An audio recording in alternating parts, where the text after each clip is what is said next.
this whole dating thing, it's one of many areas of life that nobody really ever teaches us anything about it. But just like, you know, and not to make this all like technical or overly analytical, but the reality is it's a matching process. Just like sales or recruiting, dating is a matching process, and it's like meshes of a gear, click, click, click, click, click, and you cannot figure out what that meshing process even looks like if you don't know what you're looking for. And the only way you're going to figure out what you're looking for is to get enough experiences to learn about yourself and learn about other people. And I think Gladys mentioned values. I think probably one of the most important things any human could ever do is spend a lot of time thinking about ranking your values. Like, what do you actually care about the most in life? Because we all care about lots of things. We want freedom, but we also want security. We want, you know, novelty, but we also, you know, we just want lots of things. So we can't rank them all at the same level. Right? They don't have the same weight, each one. The same weight. And we don't put the same weight on them. You probably put different weight on things than I do. Exactly. And so, you know, we have values that we've been given by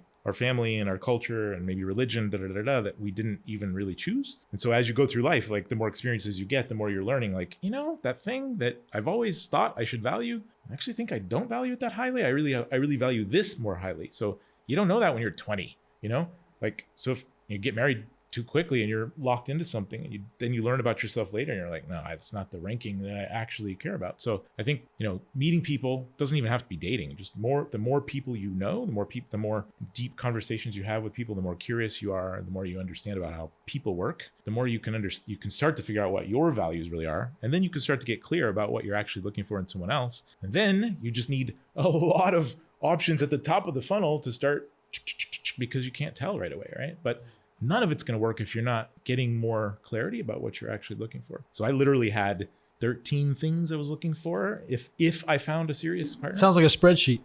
It was just a list, but there was tick. I've used a spreadsheet. There's tick boxes, you know, and you know, so I didn't think I'd find them all, but you know, but if you don't have that, how do you know? And I would add one other thing is that I really believe that when we get crystal clear, we write down very specifically what we're looking for. And again, you may not know yet, like you got to get experiences and data to start figuring this out. But the clearer you get over time, it's like if you're looking for an apartment or anything that you're looking for in the world, the more clear you get about it. Like probably how you found this studio or the people that you invited today. Like you had to write something clear about that to bring it from the universe. And a lot of times people we know we want to not be alone.